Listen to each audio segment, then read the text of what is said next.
for now, I'd like to introduce our speaker, Ben Friedman. Take it away, Ben. Thank you so much, Marielle, and Jeff. Very much appreciate you guys being a partner of ours and including us on these wonderful opportunities that we very much appreciate. I want to thank the sponsors as well. Many of them are my partners in crime.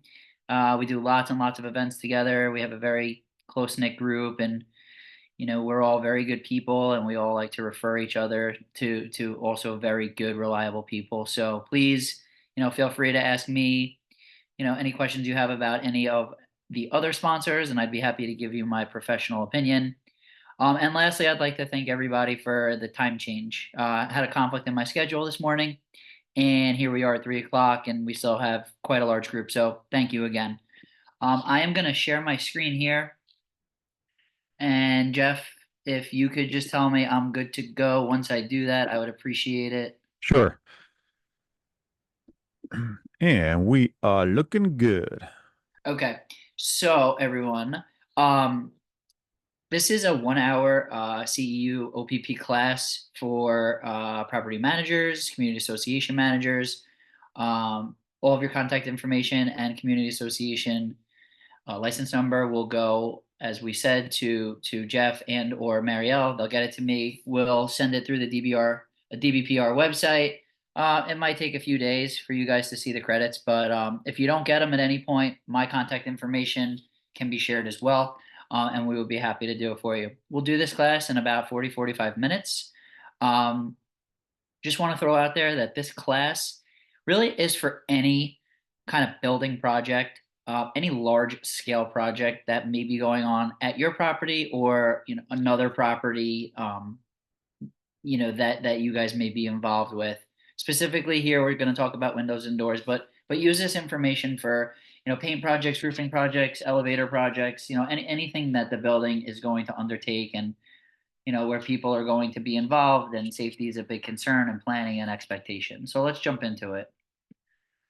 So today's class, what we're going to talk about, I'm going to give you a brief background on who I am, how I got here to South Florida and got involved in the hurricane impact window and door business. A very, very brief conversation about hurricanes in general, the types of hurricanes, some of the damage that they can cause, some unknown damage because we learn things every day. Then we'll get into the selection process of what I like to call the key players. Who's your A team? Who do we surround ourselves with when we're doing any large project, right? Could be an owner's rep if the building has the funds to be able to afford one, and I am a big fan of them. It's got to be an engineer, of course, when it's my line of work. Certainly your attorney. We'll talk about some of the other pieces, but your bank, the manufacturer, of course, the contractor that's going to do the work. We'll speak briefly about contracts and different types of contracts that can be used for a construction project, such as impact window and door replacement. We'll go into permitting and how to select the right product for your project. And then the most important piece is the installation. I usually am over my time when we get to that part. So I'll try to run through this as quick as possible to get to that. Lastly, the closeout I think is very, very important. It's great when you start a job, but the last thing that you as property managers and or the board of directors are going to remember is how we left you. We could be great the whole time, but if we left you high and dry at the end and we didn't finish what we said we were going to finish, we're terrible people, and it was a horrible experience. So closing out a project is extremely important. So a little bit about myself.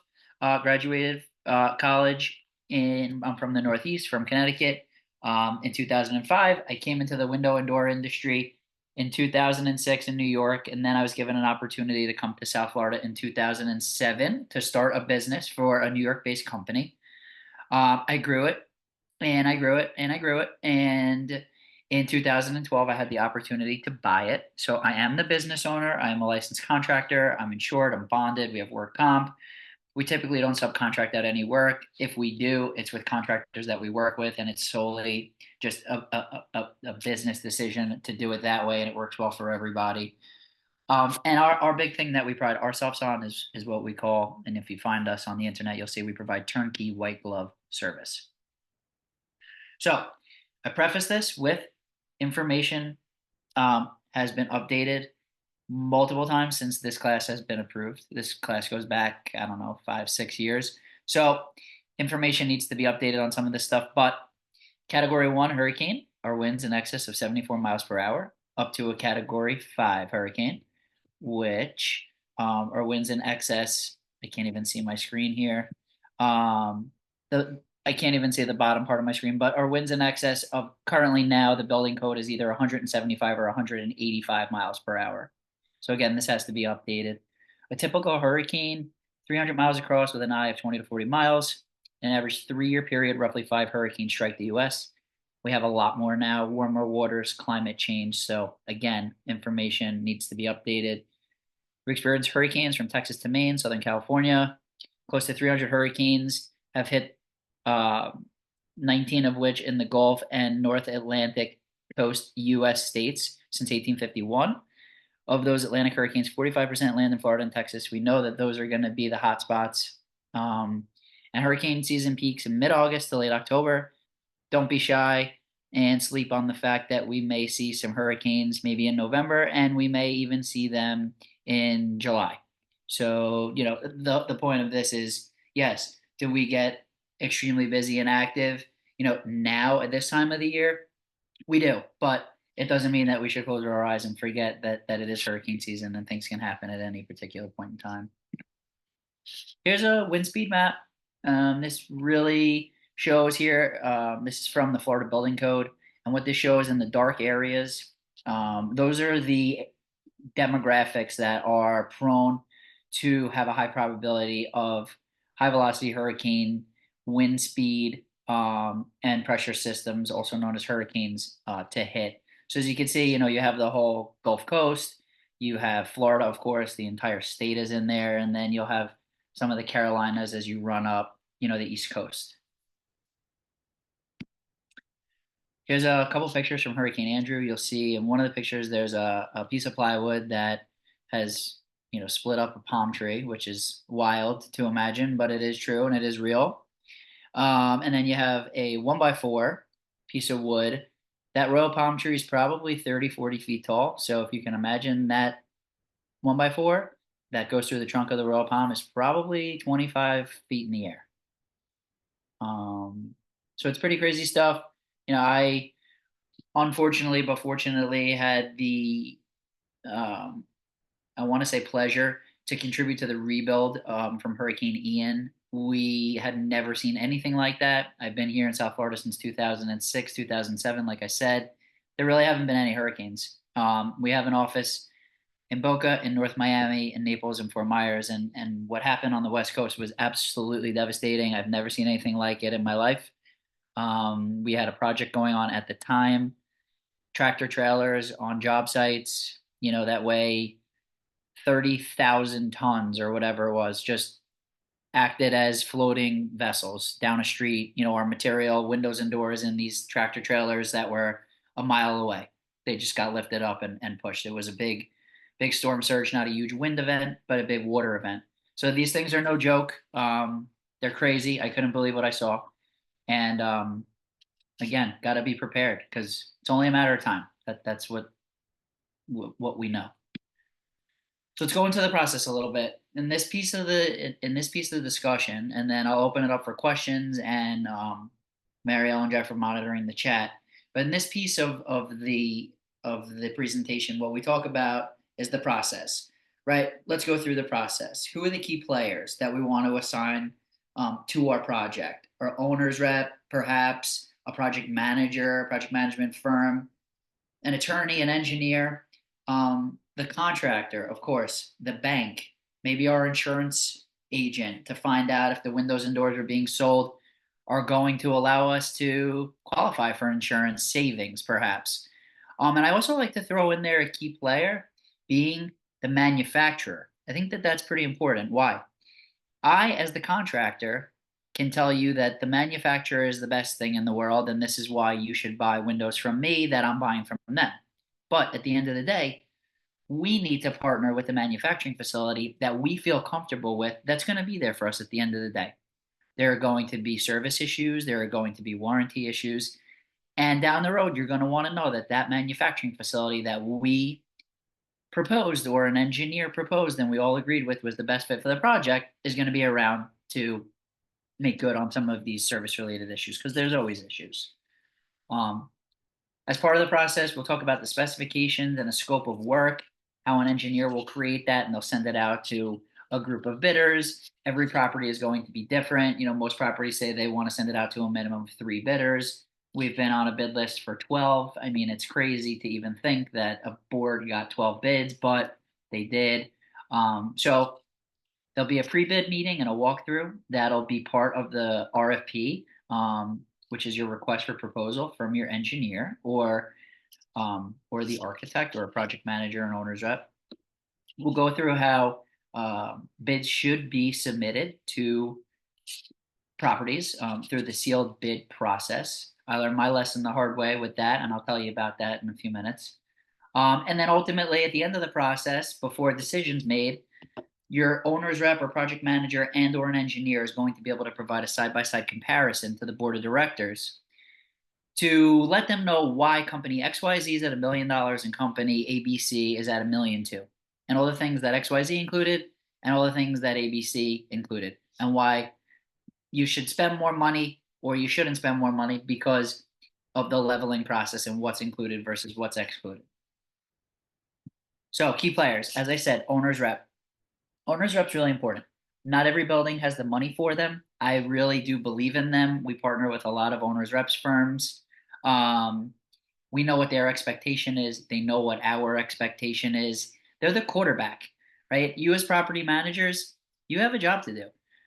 You don't have on your plate that you're also a general contractor. You are a property manager. You have fires to fight, and you have people and service that you need to provide to your residents. You don't need to be general contractors. So an owner's rep acts as a quarterback. They're the liaison between the property and the contractor. They coordinate, they do scheduling, all of the things that you guys don't need to get involved in and someone else can do for you. Of course, an attorney, right? Your attorney is going to help you with your contract negotiations. They're going to help you, of course, if there's any legal disputes or legal matters throughout the project. They may help approve pay requests by signing off on them. An engineer, certainly, they're going to create the specifications, the project manuals. They're going to be doing inspections, possibly, and they're huge on projects like these. The contractor, as I said, someone like myself or one of our competitors, you want to make sure who you're getting in bed with, and the manufacturer as well. Who are we buying windows from? Are they going to be there for you if we're not able to service this thing? If we can't figure out the problem, can the manufacturer make good on it? Sure, because they're going to be around. They've been in business for X amount of years, and they have a really good proven track record. So let's talk about specifications and scope of work. Does anyone have any questions so far? I see one in the chat, and I am going to, I can't see them because for some reason my mouse is not allowing me. But Marielle, can you Okay, read I that? got you. It says Miami-Dade something. Yeah, I sure can. Miami-Dade and Broward requires impact doors open outward. Palm Beach currently doesn't have this requirement for safety, and in case Palm Beach specs change, do you recommend Palm Beach doors open outward? Okay, good question. So ultimately my answer is that it's the building department, and sometimes depending on the type of property it is, it's a fire code compliance where it has to deal with safety, whether doors open in or out. There are quite a few buildings, like I know of in Aventura, where doors open in. There are approved impact hurricane rated doors that open in. No problem. It is not necessarily a requirement for doors to open in Broward and Miami, open out. It's not.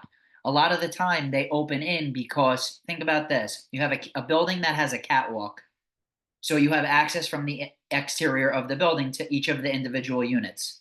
You have to walk on that catwalk to get to an elevator, or you have to walk on that catwalk to get to an exit stairwell, fire exit stairwell. Well, if that catwalk isn't deep enough from the edge of the railing in, let's say, to where the unit is, where the door is, and the door opens out, you theoretically could be blocking someone and creating a fire hazard, a safety hazard, from trying to exit the building in the event of a fire. So that's why sometimes they have to open in, even in Miami-Dade and Broward, and we've done them that way. Makes So, sense. so I wouldn't say, and listen, I'm not a know-it-all, although I like to think I am. I wouldn't say that it is a requirement in Miami-Dade or Broward that they open out because we've done them the other way. So I would seek the municipalities' um, approval first before you pay for something that you may or may not be able to use. I'll preface it that way. And then two is I want you all to understand, and or this individual that posted this question, think about a door that I can easily push open if it opens in, or how much more difficult it is to have that door open if I pull it out. Meaning, if a hurricane comes and there's high wind speed, it's really easy for that door to blow in because it opens inward. For a door that opens outswing, it's almost impossible for me to push that door in because there's a door stop on the other side. So doors that open out perform at a much higher specification than in-swing doors. In-swing doors also could not be rated for water infiltration. They do allow quite a bit of water to enter because they open inward. So specs are important in the sense that we need to understand what the design pressures, what we call them, what the specifications are per opening to see if we can even use an in-swing door, because in-swing doors are rated really, really low. If not, now we have to use an outswing door. Now, can we use an outswing door? And is there enough space on that catwalk, let's say, for us to be able to fit a body, a wheelchair, or whatever it may be, through that space when it's open? I see another question. We do. We have, do you manufacture your windows and install? I have two 12-story towers, total of 136 window openings, and we are looking for new windows. Okay, I love this question and I love this individual. So feel free to get my contact info. We do not manufacture anything. There are very few, if any, installers like myself that manufacture as well. It's almost impossible. There's one that I know of, and I would be happy to share the info. I'm not shy to. That says it's factory direct. They manufacture and do their own installation. Probably not for two 12-story buildings, but we partner with the major manufacturers in the industry, the ES Windows of the world, the PGTs, the CGIs of Miami, the Marvin Windows and Doors of USA. So we partner with them because they don't do their own installation. They only sell to certified dealers like myself. So just to talk on that for a second, not every contractor could pick up the phone and call a manufacturer to say, hey, I want to buy your windows. Why? Because the manufacturer wants to know that who they're selling the windows to are going to be able to stand behind those windows and doors for a lengthy period of time. Because again, there's always going to be issues. So we have to qualify with the different manufacturers to be what's called an authorized dealer of their product, of which we sell their systems and install them. We have one more that says, what about Mr. Glass? Mr. Glass is a manufacturer. Mr. Glass does do installation sometimes. They are a competitor of ours because they can offer installation. The products that they're a fabricator. They're not, I wouldn't call them necessarily a manufacturer.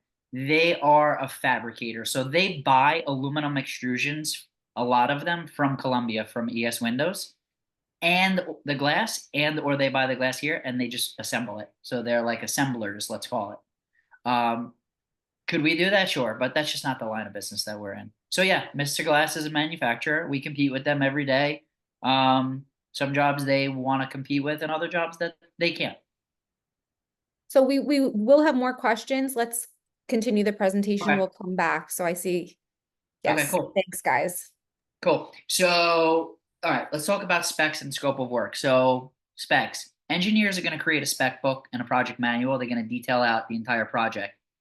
That said, a lot of the time an engineering company are going to have blanket specification books. There's hundreds of pages in them.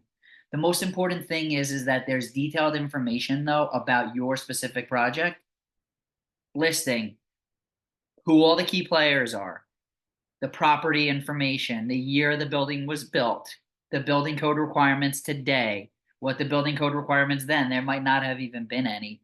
But pertinent information, pictures, floor plans, architectural plans about your building specifically. The project manual, the scope of work, the specifications, in there is going to be a bid sheet. The bid sheet will list out who the contractor is that's providing the bid. It's going to have an area to provide unit pricing. Unit pricing is excellent because there are always change orders on projects. It would be really great to know what my cost would be for something that was an unexpected event. Meaning, let's not use windows and doors for a minute, but let's use a concrete restoration project. Excuse me. I know in my bid sheet the unit price for a square foot or 10 square feet of stucco. Why is that great? That's great because when the contractor came to do the work, the engineer put a budget in for 1,000 square feet of stucco, round number.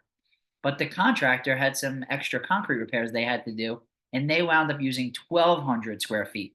I know what it costs per square foot for that stucco, and that contractor can't make up some fictitious number to hit me over the head with as a change order. Vice versa. I know what the number is, and now the bid package suggested 1,000 square feet of concrete, and there's only 800. Now the building is due a credit for a specific amount of money that they already know about as a unit price, instead of, again, me as the concrete restoration company saying, hey, here's a credit of $5,000. Okay, so unit pricing is very important. It should always be on a bid sheet. When it comes to windows and doors, what does a sliding glass door cost? Because we bid 500 sliding glass doors and they are $10,000 each, but 10 unit owners had already done it. So we know that there's a $100,000 credit to the building. Okay. On the bid sheet, when it comes to windows and doors, very specific who the manufacturer is. Why? I want to sell you something and I want you to get what I'm selling you. I'm selling you Marvin windows and doors that are manufactured in West Palm Beach. When that container shows up to that job site, you better believe those are going to be Marvin windows and doors. Make sure everything is specified. In the project manual, they're going to be product approvals. Product approvals, I'm going to show you here in a minute, are also known as certifications, or they're known as NOAs, Notice of Acceptance. That is the certification. That's the test report. That tells the building department that product has been tested for use for this application and it's certified. Okay. Additionally, in a bid package, I like when an engineer suggests alternative options, or also known as approved equal. Engineers are very bright. They go to school for this stuff. They know what to spec. They've seen it a bunch of times, but they may not know every product on the market. So if they specify Mr. Glass, like we just suggested in a conversation earlier, but Citiquiet Windows and Doors feels that there's an approved equal system that we may be able to value engineer, we have that opportunity because the bid package said we can provide an alternative option or an approved equal. So same thing with paint, with stucco, with roofing, materials, all of those things. How can we give the association the best bang for their buck? Not necessarily the cheapest thing, but the best thing. Ultimately, this project manual gets sent out to 3 bidders. At a very minimum, of course, that's the association's discretion, how many they're going to really send it out to. Here's a website. This is the Florida Building Code's website. what this allows you to do through the DBPR is a few things, many things, but two things that I want to point out. One is it allows you to look up the contractor. It allows you to check on the contractor's license status. It allows you to check on complaints the contractor has against them, things that you would want to know before getting in bed with a contractor. It also allows you on the left-hand side to click on the box that says product approval. So product approval is going to take you to a product approval search where you as the manager or a board member says, I want to know more about the product that's being specified. You can go in there and you can see what the product is. I'm going to show you how it was tested, when it was tested, who tested it, and the status that that product approval is in. So this is one way to do it. This is through the Florida Building Code, through the DBPR. We call this an F like Frank, B like building, C. Florida Building Code approval. Impact windows and doors specifically have two different types of approvals. One is an FBC approval, and one is a Miami-Dade NOA, a Notice of Acceptance. As long as the FBC approval also has, as you can see on the left, kind of a quarter of the way down the page, it says approved for use in HVHZ, high velocity hurricane zone. As long as it has an HVHZ approval, it is no different than a Miami-Dade NOA. So know that. Some Florida Building Code approvals don't have HVHC. Why? Because they're used in Gainesville or in Tallahassee or wherever where you don't have the same kind of building code requirements that you have here in South Florida. So this is an example. In this case, what we did was we looked up the manufacturer Marvin Windows and Doors. The product approval number is on the left, which is the building code approval, the FL number. On the right side, it says who validated it, who tested it, who approved it for use. And then all the way on the right, it tells you the status. Is it approved? Is it expired? Things to know before buying windows and doors. If they're expired, you're not going to be able to have the contractor pull a permit for them. So really good things to know, good resource. The other way to check, Miami-Dade. This is like the Rolls Royce. Everybody says, oh, do you have a Miami-Dade approval? Do you have an NOA? Again, if you have an HVHZ approval through the Florida Building Code, it's just as good as this. But the Miami-Dade product approval here, you'll click on applicant halfway down the page. If we wanted to do apples to apples to the Florida Building Code, we would click on Marvin Windows and Doors, and every single window and door that Marvin has ever tested would come up on it. And the majority would say approved, and some would say expired because they discontinued manufacturing those products. Maybe they weren't selling, maybe they improved them. Questions on that section dealing with specs, engineers, how to pick the right product for a project. Understand that manufacturers test their products as a baseline. So here in the office, we have windows that lift up and down, okay? This window here that lifts up and down in Central Boca also could be used in a 30-story high-rise on Hollywood Beach. And it's part of the same approval that I just showed you. But how could that be? My business is here in Central Boca, but in Hollywood in a high-rise, chances are we're going to have some real problems on the beach, right? So a product approval is so deep, multi-pages that show different components that a project can be, a product can consist of to allow it to be used for different types of applications. So the window here in the office may be a real basic window that lifts up and down, but the window in Hollywood in the high-rise condominium may have some additional reinforcements in the frame, maybe some thicker glass, maybe more screws, maybe thicker screws to allow it to achieve a higher rating. So understand if someone says, hey, I have a single hung window from PGT in their high-rise on the beach, someone in, West Delray may be able to have the same window with different components. It may look the same, but they may not know that maybe their glass is thicker than the other guy or girl's glass and different, components, let's call them. So are there any questions? I see one, Mario or Jeff. I can't see what it says outside of Miami, and then it cuts out. Well, we have a few. It says outside of Miami-Dade, can you use the other type of window approved? Yes. HVAC, 100%. Manufacturers test through Florida Building Code instead of Miami-Dade, because Miami-Dade is a much smaller department.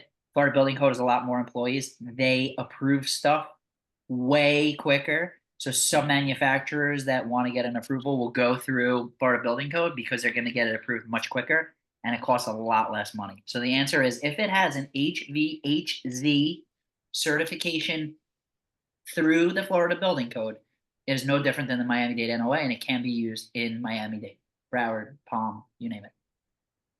We do have another one or a couple others. Do you know if any current codes or state law require impact glass for doors, windows when existing doors, windows are replaced in condominiums in Northeast Florida, Jacksonville? So my understanding is this. Specific to Northeast Jacksonville, I don't know, but here's my understanding from a statewide basis. Windows and doors are considered structural entities of a building. And then when I say a building, it could be a house as a building, it could be a high-rise condominium, it could be an office building. Windows and doors are a structural element. Anytime that you make a structural alteration in the state of Florida, and check, with your local municipality, anytime you make a structural alteration, you need to bring it up to the current building code, whether that be an impact window or door, or an approved non-impact window or door with an approved window covering, a shutter, a screen, a hurricane approved system. So I believe anytime you make a structural alteration, have to bring it up to the current building code. And the Florida building code's the entire state. And Ben, you had just given an acronym starting with an H. Can you repeat that? HVHZ, high velocity hurricane zone. There you go, Stephanie. We do have some other questions, but let's keep going if you don't mind, and we'll come back to you All guys. right. So let's run through this pretty quick because I want to get to the questions too. So contract, right? This is, again, any project. Once you have all the specs, it goes out to 3 bidders, 10 bidders, whatever you guys want to do. You now have, your selection of contractor, meaning the bids go out, you get a side-by-side comparison. Now you can make an educated decision based on what's included and excluded for the right price, which contractor you're going to use. The board will open up the sealed bids, okay? And I want to emphasize sealed bids, that you as property managers should get sealed bids that are not in a manila folder that can be easily opened, that are not in a file folder that can be easily opened. It's something that is completely sealed. Like I said earlier, I learned my lesson the hard way. In the very beginning, I gave a bid package in an envelope. The top closes and it has those metal flaps that keep it closed. Well, I handed it over to the property manager's on-site maintenance engineer. They opened it up right in front of me. They looked right at my price, and I can guarantee you they gave it to somebody else. If I'm going to use that type of envelope next time, I'm going to seal it like that. I'm going to put big tape all over it so that the building team that's going to open this stuff up together can see that it wasn't opened by anybody else before they got their hands on it. Your attorney is going to help you prepare a contract. There are multiple forms of contracts that your attorney may have given you already as an association. Contractors may have in place as contractors, or very basic is an AIA standard form of contract. It's very fair to both parties. It's plug and play. You enter information on who the contractor is, who the building is, and then there's fill in the blanks, and there's things you can redline through that. It's very common to use an AIA contract. That's through the Association and Institute of Architects. In a contract, of course, it should list out everything so it's in black and white, what your pay terms are, the pay schedule, timelines, expectations, liquidated damages, if I don't finish on time and I promised you it'd be done in 3 months and a day and it took me 4 months and a day, well, what are you as an association going to hold me responsible for? Ultimately, you agree on all this stuff, disagree, you come to terms, you execute your contract. This is a very blurry piece of paper. However, it is a cover page to an AIA contract. An AIA contract, like I said, is great because it is very fair to both parties. A lot of language that your current council may put in a contract for you as a building that you give to subs. It's great. This is the cover page. It has, the property address, who the contractor is, the architect, the engineer, the attorney, all those important things. Now, this blurry page here, and then this not blurry page here, but these two pages are called the G702 and the G703, also known as request for payment applications. Awesome tool. Why do we use this? It tracks everything through an algorithm. The math is never wrong. It tracks change orders, additions, deductions, retainage. Whether you use a standard form of contract that your attorney has provided you or a contractor has or not, you can use these two documents as addendums and or exhibits to your contract. They're great because it talks about all of the money and how it flows through the entire project. Contract sum, what's remaining, what is a change order, how many change orders have I got, how much more money did I spend than I didn't think I was going to spend, or vice versa on deducts. These also get signed and sealed by the engineer or the project manager who approves them, as well as the contractor notarizes them. So this powerful tool right here, which is the G703, allows you to track everything. So this is a blank, but on the left, you're going to see item number. Item number, we're going to say, is item number 1. The description of work, contract deposit. We've agreed on the contract amount. We've agreed on the terms that are 10% deposit, let's say, on $1 million contract. Now I need to bill you guys out. Okay. So item 1 is contract deposit. The schedule value is $100,000. It's 10% of the $1 million project. Work completed. Of course, we didn't complete any work yet. So these would all be zeros, material stored, zeros. Then you get all the way to the right. At the end, it'll say retainage. Retainage is going to be a negotiation between the contractor and the association. Typically, it's 10%. Sometimes it's 5%. So assuming it's 10% on this pay app for deposit, we're going to bill you out $90,000. Why? 10%, which is the deposit amount of $1 million, is $100,000, and 10% retainage of that $100,000 is $10,000. Thus, we would be seeking a check for $90,000 on pay app 1. It's pretty clear. The cool thing is that as you go through this and you do item 2 for delivery of material, item 3 for commencement of installation, item 4 installation, and we bill you out bi-week, bi-monthly or whatever, you really get to track and see when you paid for certain things. For example, when we talk about installation, we say we installed stack 05 because we billed it out, August 1st through August 15th. We were there for 2 weeks. Well, in 6 weeks from now, someone who's been traveling for the summer comes back and says, hey, they destroyed my apartment. Well, we can go back and we could see exactly as property managers and contractors when we were in that unit, because we could go to this pay app and it'll tell us based on when we billed out for it, when we were in there. So this is really powerful. Use it as an exhibit, whether you use an AIA contract or not, please. Permitting product selection. I'll just make this real simple and suggest there are so many products out there, but there are many different applications that they get installed in.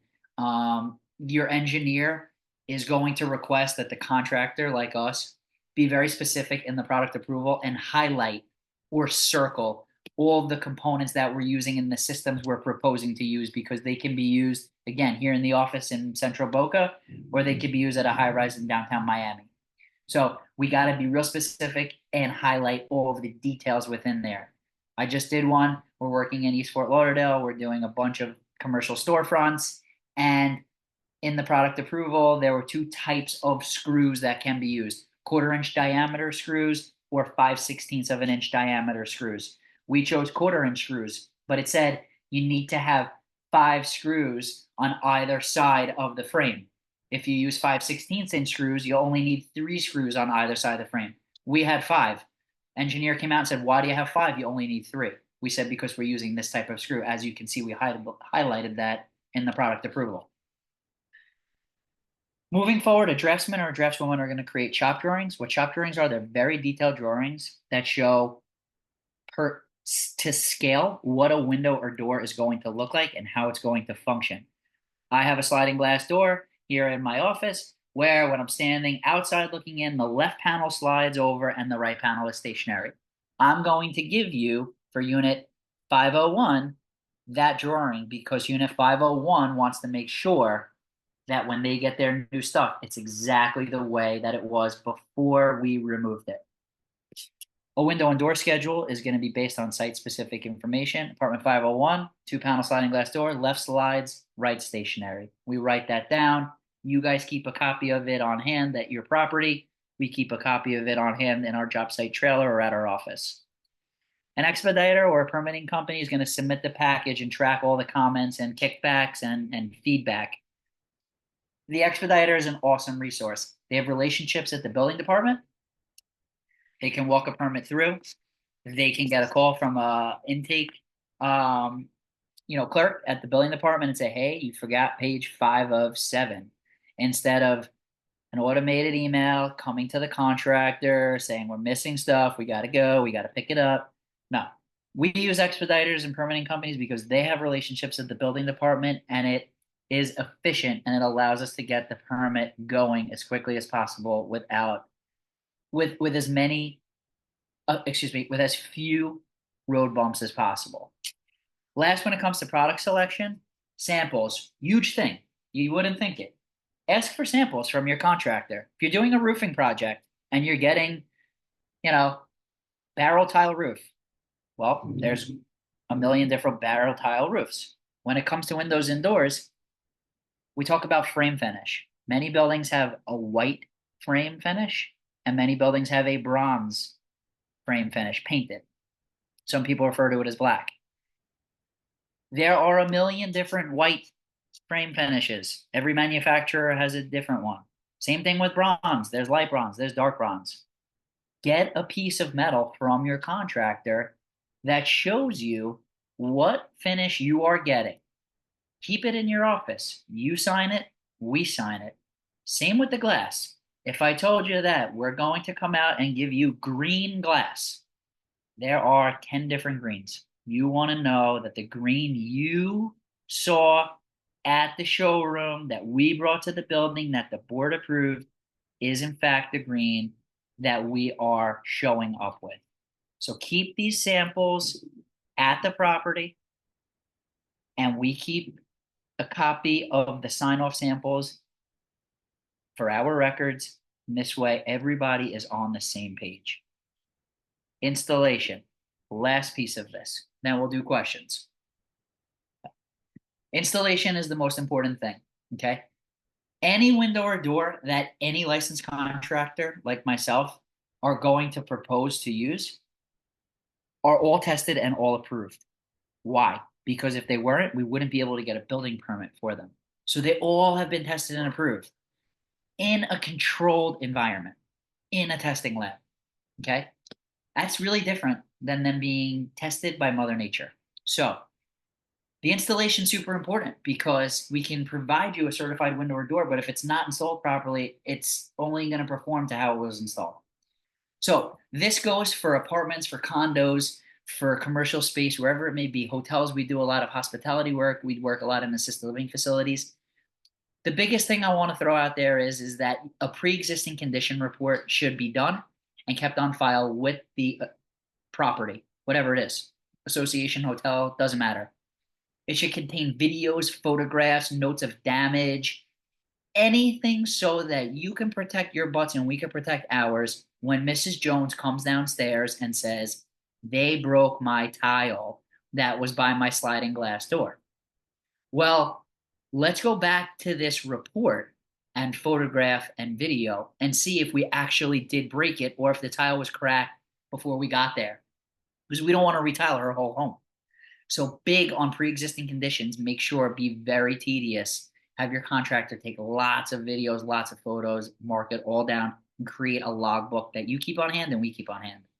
And this be done with a representative of the property and a representative of the construction company. If your project involves any interior access, make sure that there's temporary protection done in all the hallways leading to all of the units with either very thick plastic, zip walls, drop cloths, masonite, plywood, cardboard, whatever it may be. Safety, caution tape. Make sure the contractors aren't leaving things in the hallways, leaving things at the loading docks, right? You take old windows out of a concrete wall and there's no swing stages or scaffolding on the building. So we have to take them down through the service elevator. Well, don't leave them in the hallway for someone to walk by and get scraped by a piece of metal. So big on covering, protection, huge on the safety piece. You got to go above and beyond on that. Window covering removal and storage. It's not common that the window and door contractor remove blinds, shades, plantation shutters, because a couple of different reasons. One is the new windows are going to be a different size, not left to right and up and down, but a different depth, front to back than the existing because of hurricane impact. It's a wider frame, it's beefier, it's heavier. So maybe sometimes the window coverings aren't going to go back in the same spot, and we disclose all that. Perfect example, Mrs. Jones's apartment that is going through a milestone inspection. She had or he has never changed the vertical vinyl PVC blinds in her unit or his unit. They've been baking from the sun for 40 years. Second you go to touch them, they crumble to pieces. We get blamed for that. We broke the blinds, right? Now we got to replace them. So window and door contractor really shouldn't be messing with the blinds at all. I will tell you that if we come into a unit and we have a job to do, we'll take the blinds down because we have no choice and we have to do the windows and doors that day, but we will certainly not put them back up. Furniture, plastic, removal of existing windows and doors. Take pictures of the furniture where it's located so that it all can be consolidated into the center of a room and be covered with a ton of visqueen or plastic. Window and door projects specifically, very dusty, extremely dusty. When we're about to do a window and door project, I suggest you all going and buying stock in any company that sells painter's plastic because we go through rolls and rolls and rolls of it. You got to use a lot of plastic. It's very fine dust from drywall that gets cut and very fine dust from stucco that gets cut to make for a bigger space for the new window to go in.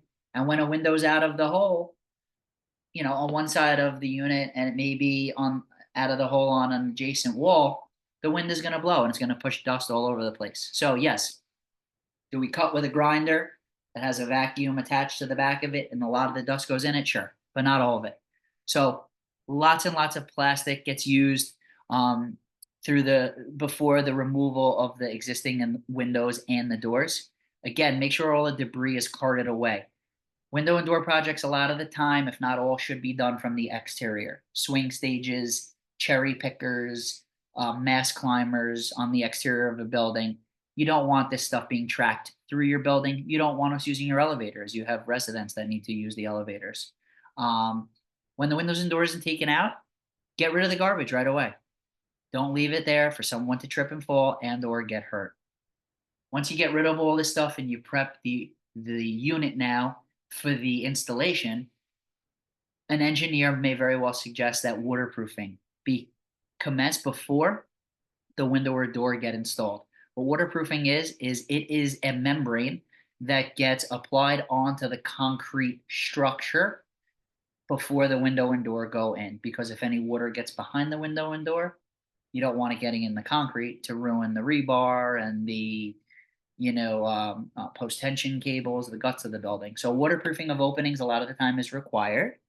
It is not part of a standard window and door installation. Contractors do charge for it. And there are different waterproofing products at different price points. What the bucks are a piece of wood. Some people refer to it as a furring strip. The old ones are old, pine, terrible, wet, rotted out wood. The new ones are pressure treated. That'll be that greenish algae looking wood that you'll see in Home Depot. That gets applied onto the waterproofing membrane, onto the concrete wall to act as a means of leveling. Not every concrete opening is going to be square. We know masons don't always do a perfect job, and we know that buildings settle and things sometimes become out of whack. So a buck is also known as a furring strip, is a barrier between the inside of the window frame and the wall.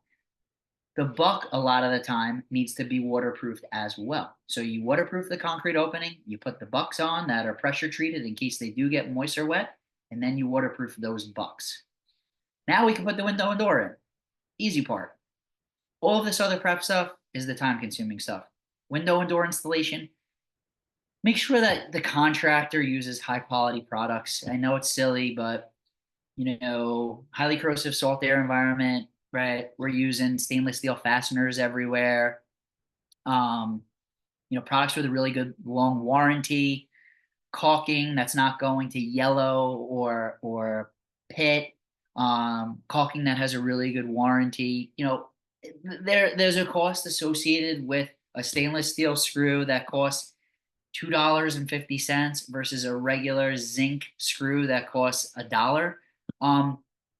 It's worth it. They get wet, they corrode. The window and door can't perform the way it could have if the screw was not corroded, and it's not destroying the guts, the bones of your building because it's rusting inside of there.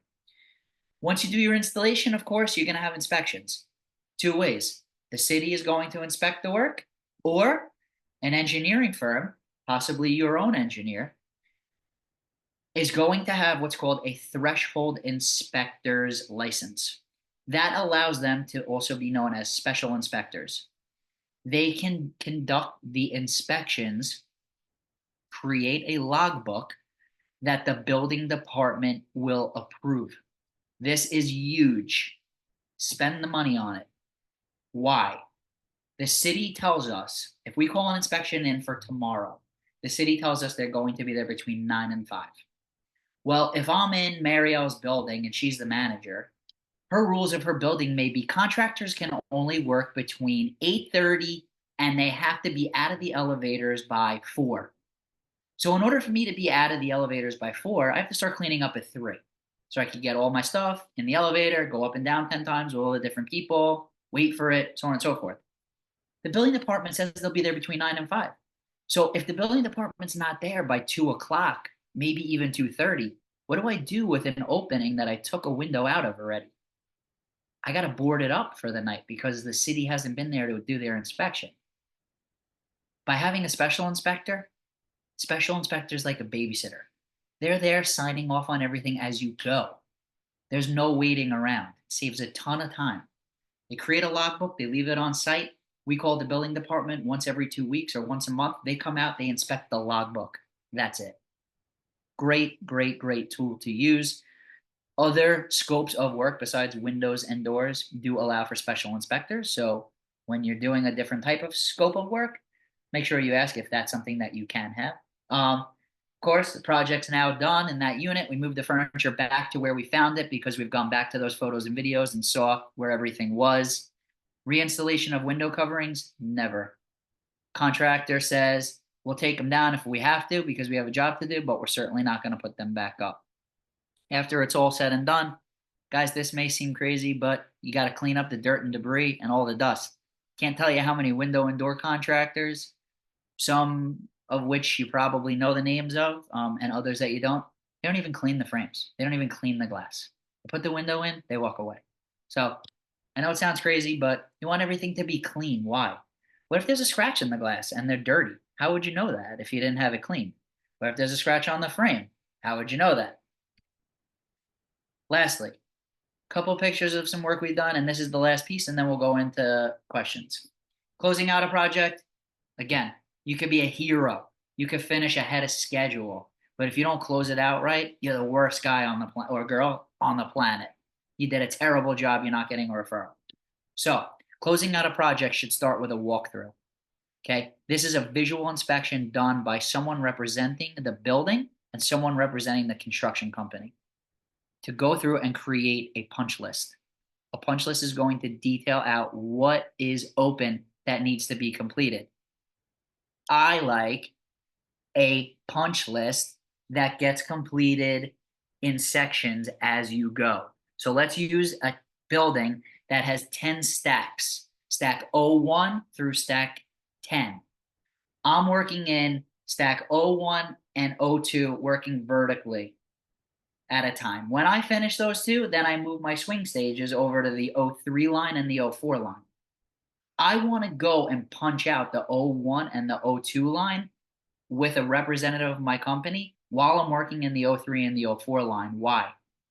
Because I want to get rid of any open items right then and there and not wait. Projects could take a year to do, not wait a year for someone to come back and say, hey, my screen's missing. It's been missing for a year. How can this be? I like to nip all that stuff in the butt right when we can. What does it also allow us to do? You have a 10 stack building. I have 10% retainage on $1 million project, which is $100,000. I've now punched out 2 stacks as I'm moving on to the next 2. I can bill you out for 10% and 10%, 20% of my retainage money, because those 2 stacks are now 100% complete. We don't have to go back to them. Final inspections, engineer, threshold inspector, they'll write a written report. City will come out, they'll sign off on the permit card. Big piece here, release of liens. Please respect the fact that you all should request release of liens from everybody that's involved in a project. The manufacturer, you guys gave me $500,000 on $1 million project to go buy windows and doors, regardless of what they cost me. You want to know that I paid the manufacturer out of that $500,000, whatever I owed them, so that they can come back to you and say, hey, those beautiful windows that are installed in your building, they're mine and I was never paid for them. I'm putting a lien on your property. Same thing with the installer. That's me. I got to give you a release of lien saying you paid me X amount of dollars. How about this one? Subcontractors. A contractor that uses subs. Want to make sure that they were paid. Why? They can come back and say, hey, those beautiful windows that are installed in that building, I put them in and I was never paid to do so. I'm putting a lien on your property.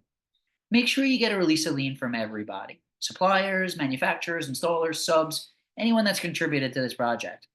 And the last thing I always like to give, and not everybody does it, so it's kind of unique. We like to give a building attic stock. What attic stock? Think of it as extras. Touch-up paint. Wheels go bad on sliding glass doors. Bumpers fall off, right? Balance rods are the springs that allow the windows to lift up and down freely. Sometimes they go bad. Have a box of them on site so that you don't need to, search around for where am I going to get balance rods, caps, covers, handles to sliding glass doors.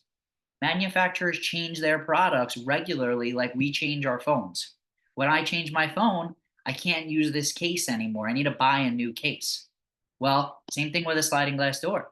Manufacturer changes the handle on it because they want to keep up with other changes in the industry, and they put a different sliding glass door handle on it, and they don't offer that one anymore that I sold to you guys 3.5 years ago. What am I going to do? I'm going to have something different than everybody else, or the contractor left me with 30 of them in the event that this happens. So attic stock is awesome. Ask for it. Someone could say no, or you might be able to get that little gift wrap package at the end of a project. That's all I got for you guys. Happy to answer any questions that you have. So guys, since it's after the hour, I know Ben is going to stick around to answer questions. I just wanted to make mention in the chat, Jeff put the evaluation form. So if you guys want to click on that link that's in the chat, you can go ahead and fill out the evaluation form. There's a lot of you with us today, so if for some reason it's not submitting, it may just be too many people trying it once. Just give it a few minutes and try again. But that's where you can find it, right in the chat. And I will just reiterate that you will be able to find the recording of this session on acebytsk.com under our resources center. So I just want to make sure you guys know where to find this session as well as others. So Ben, let's run through some of these questions. Do it. So we have window frames. What is better, anodized or powder coated? So good question. I love it.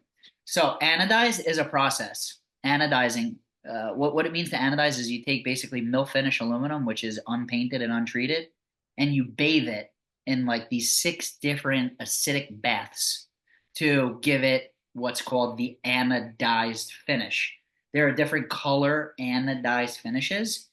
Clear anodized is the most common. That's that silver kind of looking bare metal look. But you have bronze anodized and you have white, sure. The warranty on the anodized, guys, it's terrible, if you can imagine. Some manufacturers only offer a 1-year warranty on anodized aluminum. Others offer a 3-year that I know of. Specifically, when we work with one of our manufacturers that we do the majority of our business with, their anodized warranty is 3 years and their standard paint finish is 10. So what do I recommend? It's kind of interesting.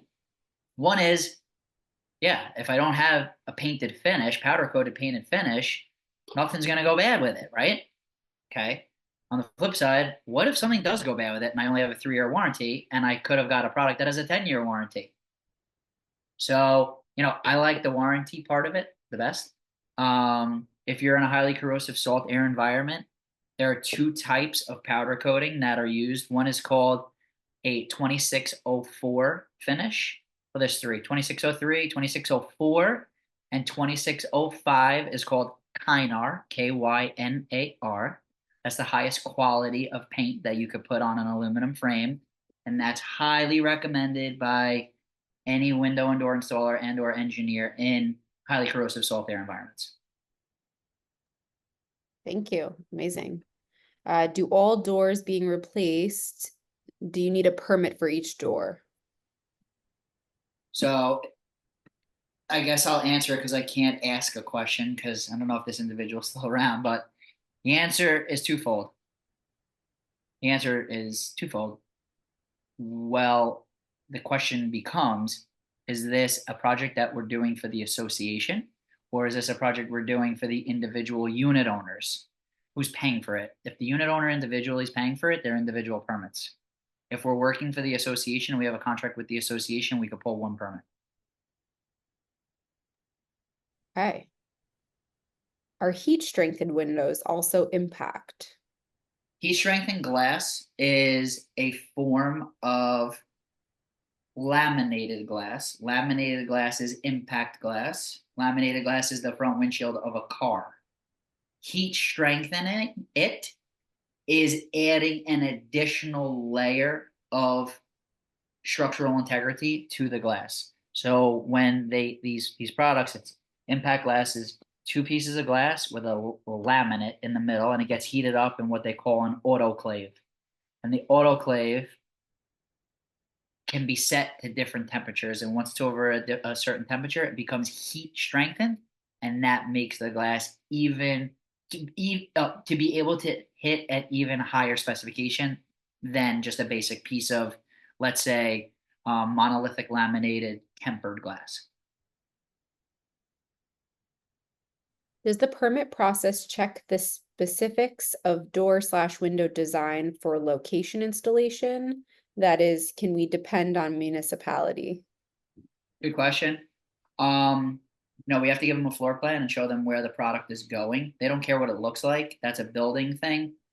Some building departments do have like a DRB or an ARB, which is a design review board or an architectural review board, where they do care. Like in the city of Boca here, if you're within the city limits, you have to go in front of an architectural committee to say, hey, this building has these windows and doors installed in them now, and this is what we're proposing to use. Because if it's any different, then they have to like vote on it, and they just want it to look the same. They want to preserve the look of the building. The building department, as far as what they look like and how they function, as long as we submit to them what we're doing through the plan review process. They approve it, give us a permit for it. And when they come out, they see that we did what we said we were going to do. They're fine with it. Thank you. What is your feeling on a performance bond, pros and cons? Performance bonds cost money. Larger projects, performance bonds are an insurance for associations. We are bonded, so we can provide them up to a certain amount. We have a certain amount of bonding capability. And also there are ways to kind of get around it if the building doesn't want to spend the money. Typically a bond could cost anywhere between like 2 and maybe like 3.5%. So, if you have $1 million project and the bond costs you 3.5%, it's an extra $35,000 that the association has to pay for, not the contractor. And they're doing that as an insurance in the event that they've given me money and I can't perform. Now, there are performance bonds, there are labor bonds, there's material. So what I try to do is suggest, what's your concern? Is your concern that I'm going to take your money and not buy your windows? Or is your concern that I'm going to take your money, buy your windows, and not be able to install them? If it's that you're not going to get the windows if something goes wrong with the manufacturer or myself, I tell them, save the $35,000 on the million. Write a 3-party check to myself and the factory.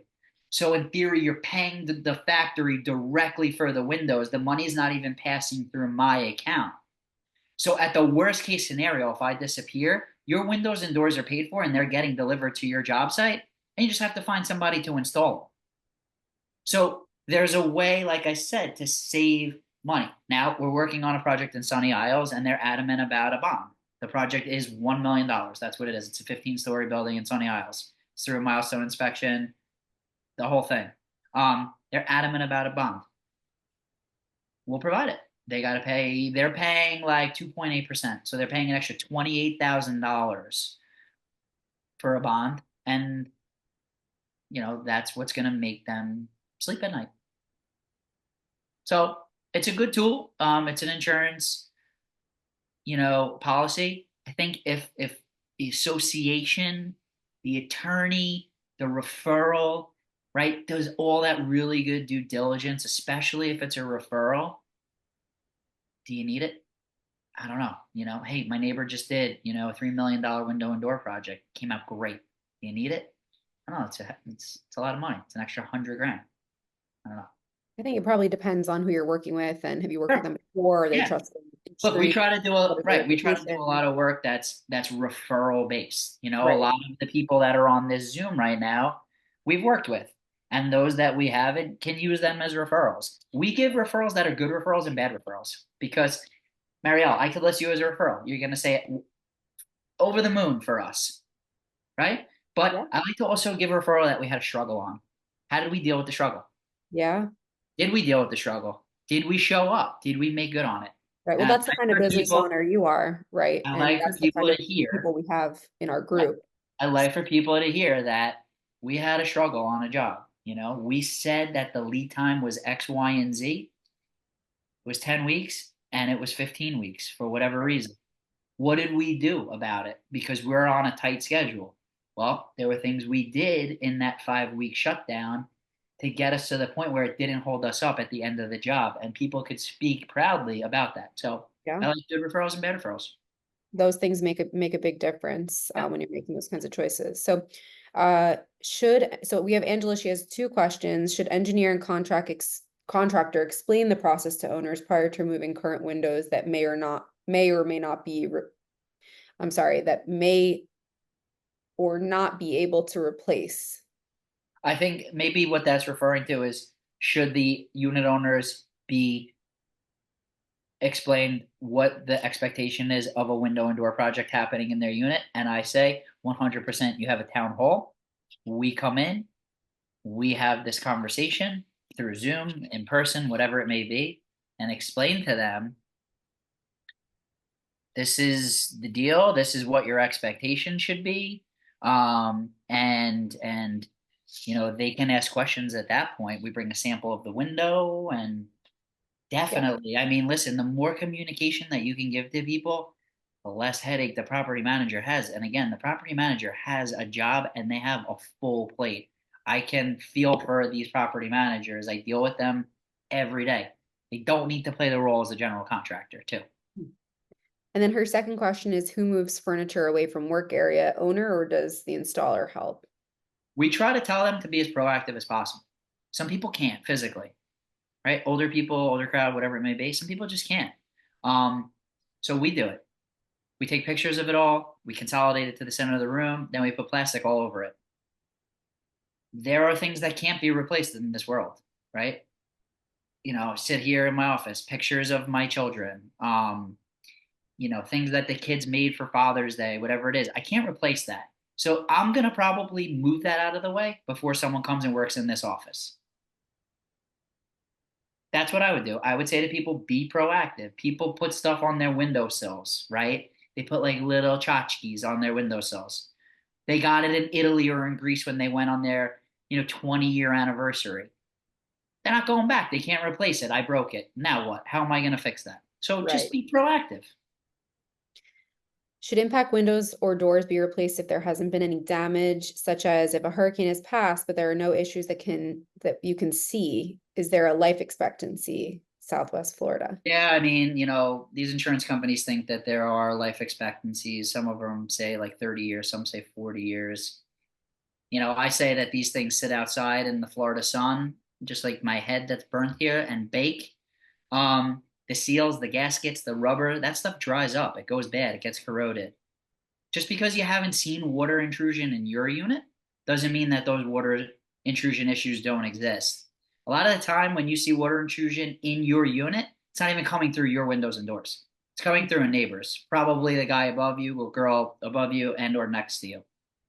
So, the life expectancy, some believe it's 30, 40 years. Manufacturers, warranty their stuff, some for 10, maybe even 15 years. Does that mean it's done after that? No. My own house, I have impact windows and doors. I moved in 11 years ago. They're perfectly fine. I maintain them though, right? I wash them, use soap and water. Don't use WD-40 and grease and all this stuff. Just be proactive, just like a car, some of the residents, they're snowbirds, right? They go up north. What happens if they come back and they try to start their car? The battery's dead. They didn't start it all year long. They get oil changes. They do service. It's no different with windows and doors.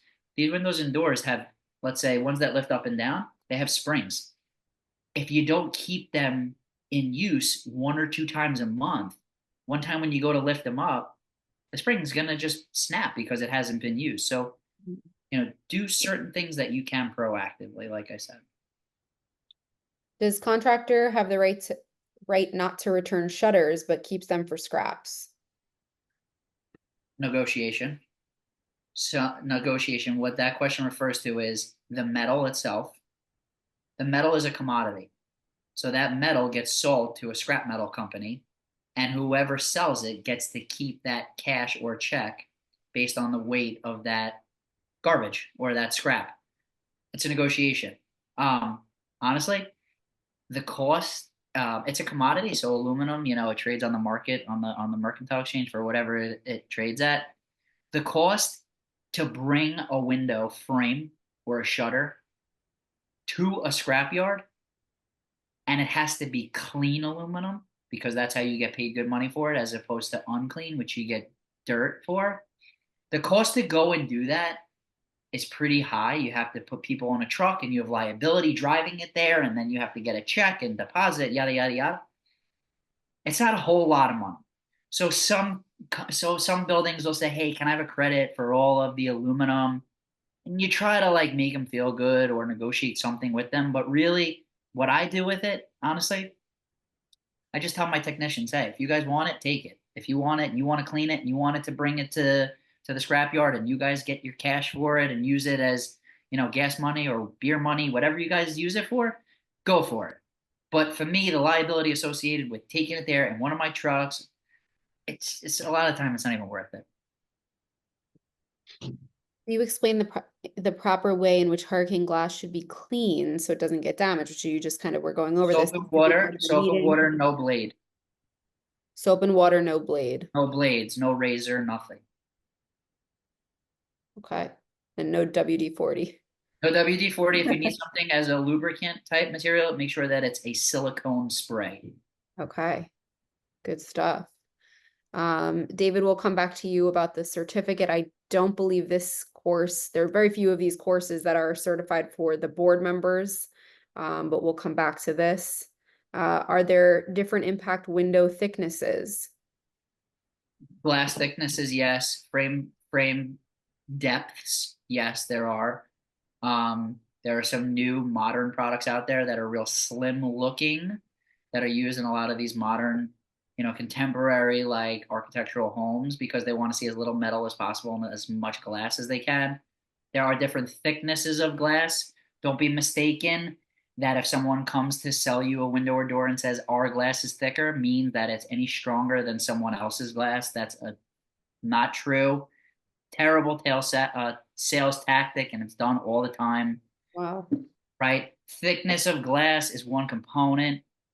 The frame is another component. The screws used are another component. It's silly for someone to say our glass is thicker, it's stronger. It's Great to baloney. know. So, like I said, a product approval has different components in it and different thicknesses of glass, and different ways to cater a product will achieve different specifications that are going to be required for the application itself. My home is different than your 30-story building in Brickell, but the window may be the same. It may have a different thickness of glass. It may have a different screw pattern spacing. It may have different reinforcements within the aluminum frame.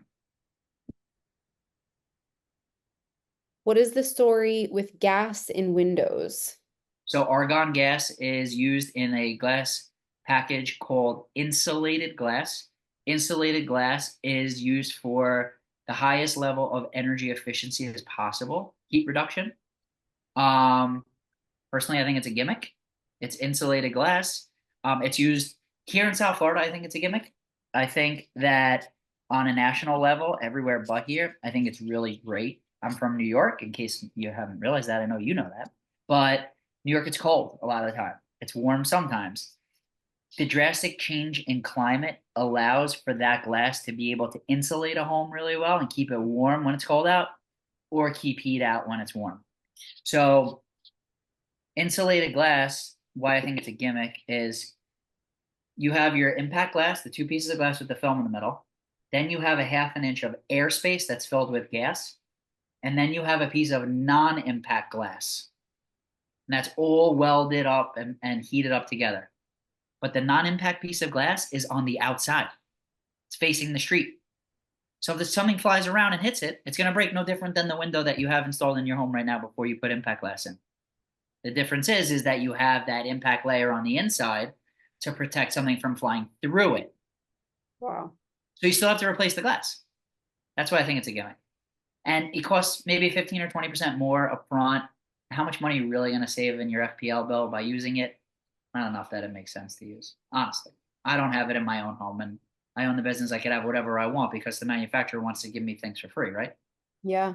No, I mean, we really appreciate the transparency. You know, I don't think too many people are hearing that elsewhere. So, and I appreciate you taking so much time to answer these questions. We're going to get through a few more, guys, and then, please feel free to Just share my his contact team. info and Yeah. So what is the difference between reinforced and non-reinforced impact sliding doors? design, design engineering specifications. Those that have reinforcements can achieve a higher design pressure. So every opening is going to have a design pressure associated with it. A positive number, which deals with water infiltration, and a negative number that deals with suction, which is structural integrity. The higher the number, the stronger the product has to be to meet and exceed what the requirement is. So every opening is going to be totally different. To achieve higher numbers, sometimes reinforcements are put within the frame to achieve a higher rating. That's the difference. Can I Okay. tell by just looking at a piece of glass? I can't tell by looking at it, but I could tell by knocking on it or using my fingernails and tapping on it. So the test is go to the front windshield of your car, tap on it with your fingernails, the back side of it, and you'll feel and you'll hear it's very, very dense. Then do it on the side window of your car, and you'll hear it's very, very tinny. Hmm. Tinny means it's not impact. Dense means it's impact. The front window of a car is impact glass. But it's not going to be labeled somewhere on the window, right? Makes sense. I mean, makes sense. But that's a Some great pieces of tip. glass have what they call a watermark on the Okay. lower corner, and it'll tell who made the glass and maybe even what the composition of it is. But doesn't Okay. mean it's impact because you don't know It if just gives you what more the color frames. to what. You don't know about the frame. You just know about the glass. Hmm. Thank you for an excellent presentation. We're located on the West Coast in windborne debris rated area, and the review on the HVHZ and NOA nomenclature was most helpful for understanding the wind patterns in Florida based on region. Awesome. Dan, thanks so much. How often should you replace gaskets and seals? 7 years with painting job? Not. I mean, I would check, the manufacturer's warranty and see, if they have a 5-year warranty on the gasket and the seals. Maybe you start checking at year 3.5 or 4, and hopefully you can exercise a warranty claim. Thanks for so many great questions, Stephanie, too. I just want to say. Yeah, for sure. As far as caulking, that's the job of the installer, like myself, not the manufacturer. Caulking should be checked annually. Caulking should certainly be checked before a storm and after. If there's a last minute thing you could do to seal something up, make sure that this, wind driven rain doesn't come crawling inside. Be real proactive. It'd be awesome. Um, if the association is responsible for replacing windows and chooses not to undertake a project to replace all windows at once, but instead replaces them as needed, does the association need to obtain a new permit each time? Absolutely. Yes. Easy one. All right, we have a couple more. So guys, that's going to be it for us. There are many windows, there are many I see windows. that. Yeah, there are You see many, this? many windows. But if contractor refuses to replace windows they removed for contract, which means concrete restoration, what recourse does the owner have? So that's a really good question, but that should be spelled out in the contract. Concrete restoration projects a lot of time require windows or doors be removed. Now, is that window up to the current building code? And can it be salvaged when it comes out? Because if it can it go back in? That's a very, very touchy subject. Same thing with shutters. Buildings that have shutters that go through projects like restoration and stucco projects, they say like if you're going to take them down, you got to put them back on. You're really not supposed to. They don't meet the current building code. So, if a contractor refuses to replace windows they removed for concrete restoration, that should be spelled out in the contract what the process is. It's okay if we have to take out Mrs. Jones's sliding glass door to do a proper slab repair. Mrs. Jones's door had to have been installed with a permit between now and 2004 for us to be able to reuse it. And if it wasn't, Mrs. Jones needs to buy a new window and door from us. That's what the contract should say with the concrete restoration company. Great answer. We'll just get to this very last one. Can you embed mullions into a hurricane window for HOA? Our HOA requires mullions. Yeah, I think what Brenda here is suggesting, they're called muntins. What it is it's the decorative pattern on the glass. People do refer to them as mullions. Muntins are the decorative pattern that make a window look like it's like a tic-tac-toe board, like the boxes in them, the squares. Cool. Yes, they can be embedded into the glass if it's insulated glass because you have that half-inch space of gas to be able to put it in. If you don't have insulated glass and you have regular impact glass, they're surface mounted on the glass with silicone. Mullions are structural beams that we use to connect window A to window B. Muntins are the decorative piece that I believe she was referring to. Got it. And then just a good point from Anne Marie, if windows are removed for concrete work, you better be sure they fit when they put them back. Sure. Yeah, absolutely.